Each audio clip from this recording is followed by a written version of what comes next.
எல்லோரும் எப்படி இருக்கீங்க? நான் சூப்பராக இருக்குது. இது அமாவாசை அன்னைக்கு எடுத்த வீடியோ. 2 நாள் வீடியோ போடுறதுக்கு டைம் இல்லை. அதனால் கண்டிப்பாக எனக்கு வீடியோ போட்டே ஆகணும்னு சொல்லியிருக்கிறதுக்காக பழைய கேலரியில் இருந்தது, அதை எடுத்து தான் நான் போடுறேன்.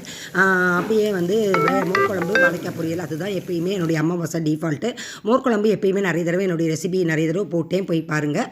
ஆஸ் யூஷுவல் மோர்க்குழம்பு பண்ணிவிட்டு அதில் வந்து தாளிக்கிறப்ப மட்டும் தேங்காய், கடுகு, உளுத்தம் பருப்பு, பெருங்காயம், வரமிளகாய், வெந்தயம், பூசணிக்காயை போட்டு நல்லா வதக்கி கொஞ்சோண்டு மூடி வச்சுட்டு அதை மோர்க்குழம்புல தாளிச்சுட்டேன். நல்லா கொத்தமல்லி, தேங்காய் எண்ணெயில் தாளித்து, அதே போல் தேங்காய் எண்ணெயில் தாளித்து அந்த சட்டியில் வந்து கடுகு, உளுத்தம் பருப்பு, பெருங்காயம், வரமிளகாய் தாளித்து அவரைக்காயும் போட்டு வறுத்துட்டு அதுலேயும் கொஞ்சோண்டு பெருங்காயத்தூள் இன்னும் கொஞ்சம் ஆட் பண்ணி தேங்காய் போட்டிருக்கேன். பூண்டு போடாதனால நான் நிறைய எப்பயுமே பெருங்காயம் வந்து நிறையவே யூஸ் பண்ணுவேன். இப்போ எல்ஜி மாறிட்டேன், பிசிலேருந்து எல்ஜி மாறிட்டேன். எல்ஜியுமே நல்லா தான் இருக்குது. ஏன்னா யூஎஸில் எல்ஜி நிறைய கிடைக்கிறதுனால அதையே தான் யூஸ் பண்ணிக்கிட்டு இருந்தேன். தேங்காய் எண்ணெயில் தான் வந்து நான் தேங்காய் போடுற எப்பயுமே வந்து தாளிக்கிறது.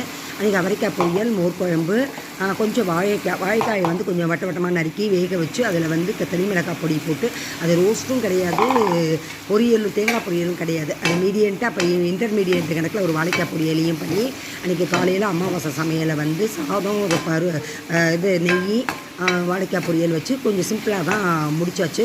காலையிலேயே மாவு அரைச்சி வச்சுட்டேன். அன்றைக்கே நான் காமிச்சிருப்பேன், நான் கோவிலுக்கு போயிட்டு வந்துட்டு மாவும் அரைச்சி வச்சுட்டேன்.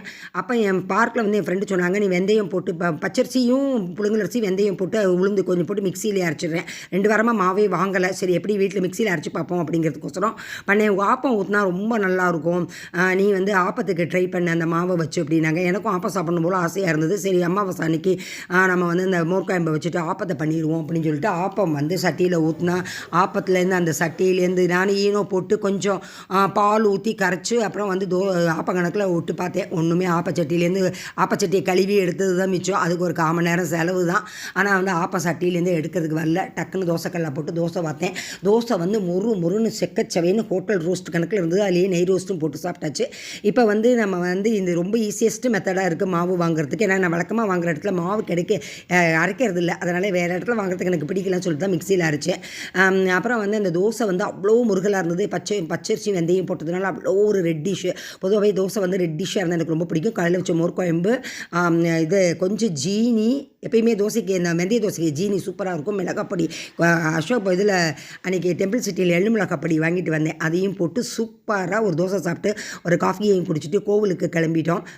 பார்க்குக்கு போயிட்டு அப்படியே கோவில் அன்றைக்கி வந்து புதன்கிழமை நினைக்கிறேன் அமாவாசை அன்றைக்கி வந்து சகஸ்ரநாம அர்ச்சனை, அன்றைக்கி வந்து பால் பாயசம்லாம் தருவாங்க. நைட்டுக்கு போகிறோம் அப்படின்னு சொல்லிட்டு பார்க்கில் 3 ரவுண்டு அடித்து தோசை சரியாக போயிடுத்து. அப்படியே கோவிலுக்கும் போயிட்டு அங்கே நல்லா அன்றைக்கி கேசரி கொடுத்தாங்க.